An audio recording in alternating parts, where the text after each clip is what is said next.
Good morning, good morning, good morning. Long time no talk. Tagal-tagal nating di nag-online kasi medyo busy-busy lang. Nagbisi-bisihan. So, kumusta kayo mga friends? Mga followers ko, mga viewers, kumusta kayo? Kumusta ang araw nyo? Sana nasa maayos kayong kalagayan ngayon. At lang araw na lang, Pasko na, no? So, ingat-ingat lang para naman makapag-celebrate kayo ng Christmas, yeah? So, okay, we're going to start the topic. Yung tungkol sa impeachment. Kasi, parang mai-impeach yata si, Sara Duterte. As what I heard. At, di mo man naman kasi sila masisisi kung i-impeach nila. Kasi, you know why? Ang dami-dami na kasi mga kasalanan ni BP Sala na wala sa yung bang against the law. Kagaya na lang yung sasabihin niya na papatayin niya si Bongbong Marcos. Saan ka naman nakakita ng Vice President na magtatangkang patayin ang presidente, ang first lady at ang speaker of the house? Kundi ba naman si Raulo tong si Sara Duterte, di ba? So they have all the right to file for impeachment. Tsaka dapat nga rebellion kasi minsan sasabihin ng tatay niya na ganito ganyan, mag-aalsa yung mga yung mga sundalo kasi ganito si Bongbong Marcos hindi na maayos na mumuno sa ating bayan, ganyan. I know for the fact na it's a kind of rebellion yung mga ganong klaseng salita.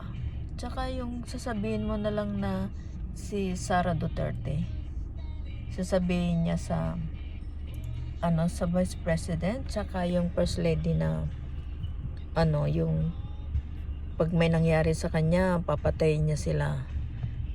Kung halimbawa ngayon, di ba sabi nila na kung halimbawa namatay siya na halimbawa normal reason, ganyan, i-blame mo kagad sa presidente? O kaya i-blame mo kagad sa First Lady o kaya Speaker of the House? No. Kasi siguro yan ang inaano niya kasi alam niya na pagka may nangyari sa kanya, ibig sabihin na pa rin yung bida-bida pa rin si Bongbong Marcos. So, kailangan gumawa siya ng paraan para pati si Bongbong Marcos madali, di ba? Kasi common sense naman. Kung halimbawa mamatay ka ng natural causes, ibibili mo sa nanay mo, wala namang kinalaman yung nanay mo, di ba? So, it's common sense. So, si BP Sara, gumagawa na lang siya ng reason para pati si Bongbong Marcos madami. Si Bongbong Marcos walang ginagawa, Diyos ko, nagtatrabaho. Busy-busy siya. Kahit si First Lady, wala nga silang kahit na anong sinasabi nila sa kanila. Hindi sila nagsasalita. Hindi man lang sila na sumasagot sa mga kung ano-anong kasira na sinasabi yung mga Duterte, di ba? Wala naman sila sabi. Kaso yung mga Duterte, not enough for them na sabihin mga drug addict, ganyan. Hindi sila kontento sa mga ginagawa nila. So, ang nangyayari, gumagawa sila ng paraan para pati sila madamay. Yun ang nila, yun ang ginagawa nila ngayon. Para pati si Bongbong Marcos na nananahimik, madadamay, di ba? So, kung yung ganyan na reason ng mga tao, gumawa ka ng paraan, mamatay ka ng natural causes, tapos i-blame mo kung kani-kanino, that is not right. Lumabang ka ng patas na laban. Hindi yung kung ano-ano na lang dinadahilan mo, ganito, ganyan. Hindi yung patas na laban, guys. So, yung kay Duterte, yung mga Duterte na yun, kumbaga, ubos na yung bala nila. So, gumagawa na lang sila ng paraan para mapababa nila si Bongbong Marcos. Si Bongbong Marcos di nga nagsasalita eh. Ngayon, magpapa-impeach na sila. Sasabihin na naman nila si Bongbong Marcos ang nag-utos sa kanila. Hindi nga siya nagsasalita. So, ibig sabihin, kung sino man yung nag-file ng impeachment, sa kanila lang yun. Hindi galing kay Bongbong Marcos. Di ba naglabas ng announcement si Bongbong Marcos na hindi naman yung naglabas. Nagsalita si Bongbong Marcos. It's just a opinion. Opinion niya yun. Either susundin nila o hindi. Basta yun ang opinion niya. Mga ibang marites naman, napakalalaking tao naman itong isang marites na to, nilabas, nag-leak ngayon.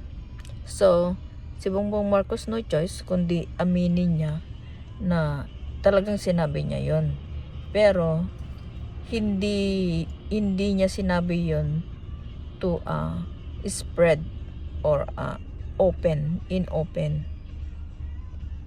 Iyon is parang confidential, privately.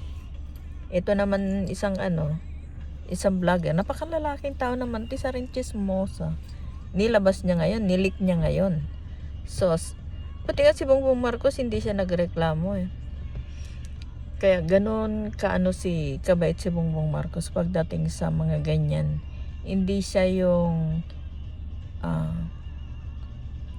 magtataas kagad ng boses o kaya magpapel kagas ng case.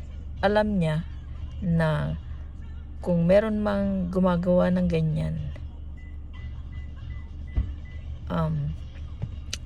siya yung maunawain si Bongbong Marcos. Ganun siya.